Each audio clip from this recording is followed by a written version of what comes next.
Yo, what's up guys? So we're going to actually show Buster Blader's potential in 2019, and when you mix it in with some meta stuff, you can actually make a pretty good Buster Blader deck. We're talking completely locking down your opponent. Multiple lockdowns, in fact. The Buster Blader Fusion is going to lock your opponent down. You also have the equip card that can lock your opponent down. And with the Guard Dragon and the Valkyries to mix it in, you're going to have much more consistency basically to pull off your ultimate wombo combo, which is basically go for the fusion and go for the synchro, which you guys will see over here. So Buster Blader can actually be quite good. Like I said, the Guard Dragon engine is basically used for cycling, getting out the basic materials that are required. You don't have to play them, but they do add consistency, and to make Buster Blader as like meta and competitive, you got to be able to utilize, you know, the more meta cards in the game.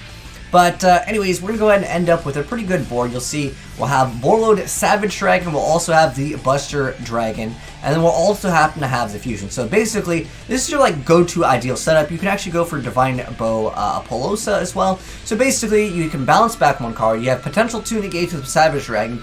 You convert everything your opponent has to dragons, and then the Buster Blader, the Dragon Destroyer Swordsman, puts everything that your opponent controls into defense position and makes it so it negates their effects if they are dragons, which is going to be all of their cards. So pretty much your opponent, yeah, just has to say GG. This guy, he luck sacks top decks to super poly, but he realizes that he's not going to be able to utilize it because he doesn't, I can't click on it. He just doesn't have the materials required for it. Unfortunately, because, well, everything is going to become dragons, so there are no spellcasters anyways. Unfortunate for him. But anyways, we got a few more replays to go ahead and actually showcase off over here. And ideally, the deck would like to go first, but we're going to go ahead and showcase off a few different ways that you can play the deck, the different things that you can actually make in this build of Buster Blader, because that's basically what this deck is all about. But technically, Guard Dragons can make anything much better. And to see Buster Blader, it's kind of cool. Plus, I didn't actually explain this. There's actually another card that can lock your opponent down, which is the Dragon Buster Destruction Sword. So this has the effect where you can target and equip Buster Blader, and you can equip this monster from your hand to that target. But you also can actually equip it from the graveyard with the effect of the Synchro. So this card has a really awesome effect where it makes it so while it's equipped to a monster, your opponent can't spell summon monsters from the extra. So basically it shuts them down on link monsters, which is ideally what your opponent would go to, because everything that they summon will go straight into defense position. And again, it negates all their effects anyways. So this duel is going to showcase off how good the Valkyrie, I'm going to call it basically Soul Charge for Valkyries, because the Valkyrie engine lets you go right into Star Yugioh relatively easy. And then that lets you still have your summon, of course, for your plays of the Draco net. But really what it comes down to is being able to make it so your opponent cannot activate monster effects is how this deck works. It's a lockdown. Buster Blader in 2019 doing big stuff with, again, being able to go first in this deck. It's obviously ideal. He goes ahead and makes a Borload, but I was even thinking Topologic could be good in Orcus. Obviously, this guy's playing, I would say, more of a pure Orcus with Danger variant. So this card over here, Final Light, is Soul Charge, but your opponent also gets to summon cards. But it doesn't really matter, because when you convert everything to Dragon and then also do Piercing, because this is what we're here to show off as well. So the Buster Blader is going to go ahead and get a lot of attack, right? And then on top of that, if you happen to be matching up against Guard Dragons and you're able to deal with their board turn one, you're going to get Buster Blader up to ridiculous amounts of attack. So we got both the Goddess over here, and then once again, the Buster Blader has a 5,100 attack. But now we have Buster Blader, the fusion monster, and this is actually going to do piercing damage. And, you know, Tsuchinoko is 0 defense. This card also has 0 defense. He's going to go ahead and actually run over all the monsters. At this point, once you have this setup, it's very difficult for your opponent to deal with. And then on top of that, you also happen to have this card, which is going to give you those additional negates, which pretty much means your opponent is not going to Yugioh. So there it is going second. But I also want to showcase off a few extra duels just in case you guys want to see some of the other things that you can do. This one is up against someone that is playing the @Ignister archetype, which is basically a deck that is focused around King. The deck doesn't have a really strong turn 1 negate plays. Maybe can negate like 1 to 2. But overall, the deck doesn't really focus on negating everything. I guess you can go for a Lingaribo and potentially stop a trap card that your opponent has, but for the most part, it's not going to be the strongest deck to go turn 1. But we're going to go ahead and see easy OTK. The guy also happens to have, well, you can see the OTK potential in this one over here. But this guy also happens to have Phantasmic, which is going to let him maybe cycle through some cards. Well, we'll see how this ends for him. But like I said before, we're utilizing the Valkyrie engine. So Sigrun just has the ability just to go ahead and special summon another Valkyrie from your hand or graveyard. And it's an easy card to summon because you're able to go ahead and get rid of one of the guard dragon cards that just lingers up on the board. So he's going to go ahead and summon the Phantasmic now, cycle through some cards. Hopefully he can maybe draw maybe some hand traps, but he's got the AI Reborn. Then once again the guard dragon engine is going to go completely off. And then we also got Reborn in this case, and then this card's effect is just way too strong. It might actually get hit on the next list. Let me know, guys, how you feel about this. But there it is, guys. We have the full combo. Again, he's going to be able to not really do anything in the next turn, as you guys will see. So he's going to go ahead and Reborn. But we're going to go also equip, and we also have to have Called by the Grave, which is another negation card. But once you summon the, once you equip the Dragon Buster, because this is what I want to focus on this replay here, is basically he can't go for the extra deck. And what are you going to do with these monsters? Absolutely nothing, I'll tell you that's for sure. The whole archetype really relies on being able to go for that.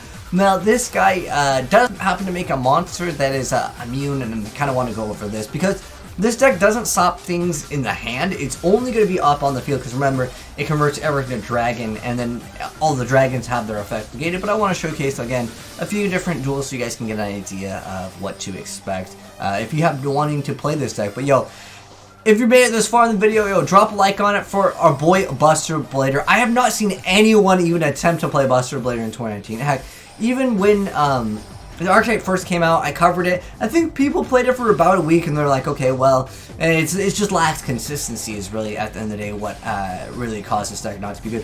Plus, of course, due to the newer master rule, we have to, of course, make something to be able to have the zones for the fusion plus the synchro, which now, obviously, we do happen to have. In this instance, we happen to have the ability to bounce back a card, which is actually going to be pretty important.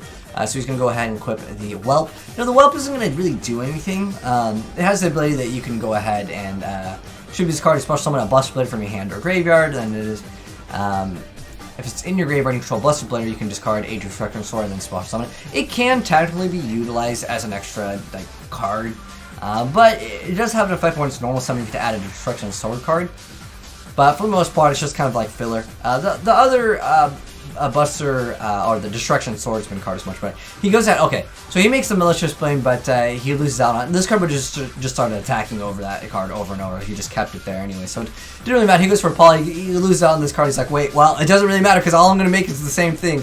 So he wasn't going to really be able to deal with this board. In fact, I don't expect most decks to even be able to deal with a board like this. Even our boy Dark Magician is no matchup for this over here. So we're going to go ahead and see the Valhalla activate. And again, this is just the Valkyrie engine just to go ahead and go for more additional cards. So he's going to go ahead. He's got the Dark Magician Girl, and he's going to actually get that extra attack with the Dark Magician Girl's effect. I'm not sure why he wanted to go for this one. I guess Dark Magician Girl might be a little bit more difficult to get at, so he's got access to Eternal Soul. So he's going to go ahead and summon another Dark Magician. But once again, sorry Yugioh to go ahead and cycle through all of the cards. And I'll also give you guys a deck profile in case you guys did want to play it right after this duel over here. We have one more duel that is against Martin's Test that does make a boss monster, because I do want to show you guys the different play styles and as well as up against different matchups. But most people will probably quit out on you literally when you just make this card. I mean, if you make this, a lot of people will just say like, yo, GG, I can't win. So he goes ahead and summons Apprentice and everything's just going to get completely stopped, and he can't really do anything because you really, okay, I thought this, okay, the reason why I want to show off this one was this guy goes for Cheeky Play because this is a tag duel, but it's basically like a 1v2, like you could really just win off that. He goes for the Cheeky Play of the Parasite Paranoid and he goes for the Doom Dozer. Alright, but this is the last one up over here. Is going to be showcasing off against like a boss-oriented deck, which Martin's is definitely a boss-oriented deck where they basically, the whole goal is to go for one very powerful monster and hopes that you cannot actually stop that monster. There is sometimes a brief moment where the cards in the back row will get placed up in the front row where you can go ahead and special summon them, and then sometimes you have an opportunity to deal with the Marble Rock, because that's basically what the archetype wants to do. It goes for Marble Rock, and then once it's special summoned a certain way, like your opponent, I can't really do too much. I mean, that's the ideal way to play the deck. But once again, we're going to go ahead and Tower Yugioh, go ahead and cycle through some cards, and I'm sure now you guys get an idea of how the deck can indeed play and the play style of the deck. We're going to Tower Yugioh. Once again, activate that effect, get that extra bonus. Well, we're going to go ahead and go for the Buster Dragon. In this instance, we're going to go ahead and attack over that. He's going to go ahead and save the Marble Rock over here. Keep in mind, it is still considered dragon, even though it doesn't actually go to defense position. I'll go ahead and see the Wonder Heart summoned over here, and then the Battle Ocean is going to activate. But we're able to now bounce back, so really utilizing some of those effects where you contribute a monster and bounce back. And then now the Modern Synth player, I mean, they're kind of like a one-trick pony deck. Once you kind of deal with that, they can't really do too much, so he's going to go ahead and activate that effect to equip, and he's going to go ahead and tribute that, so the card's gone anyways, and now he's going to go ahead and say, yo, I'm sorry, you're locked out of the extra deck, and at that point, Modern Synth is just going to have to just GG out there.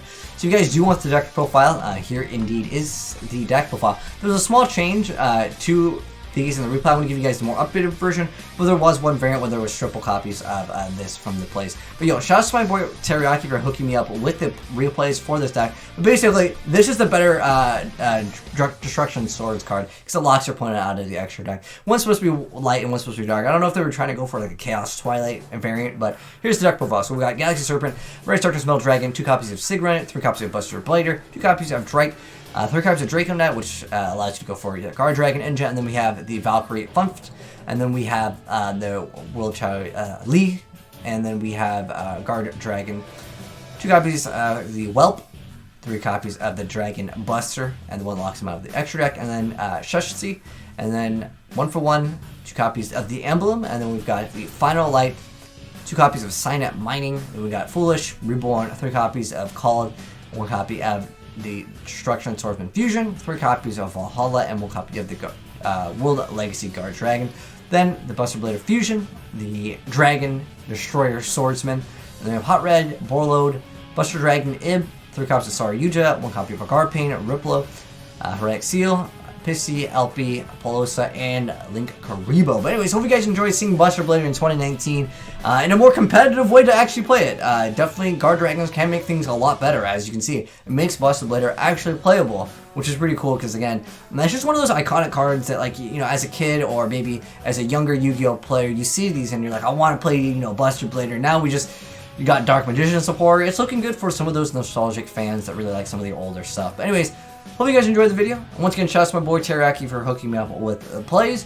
And hope you guys enjoyed the video. And if you did, drop a like on it. If you're new to the channel, hit the subscribe button, turn on that bell so you don't miss out on cool Yu-Gi-Oh content like this. And if you guys want to send in any replays, feel free to send it to azneyesreplays@gmail.com. But thanks for tuning in, guys. Have a good one, and peace.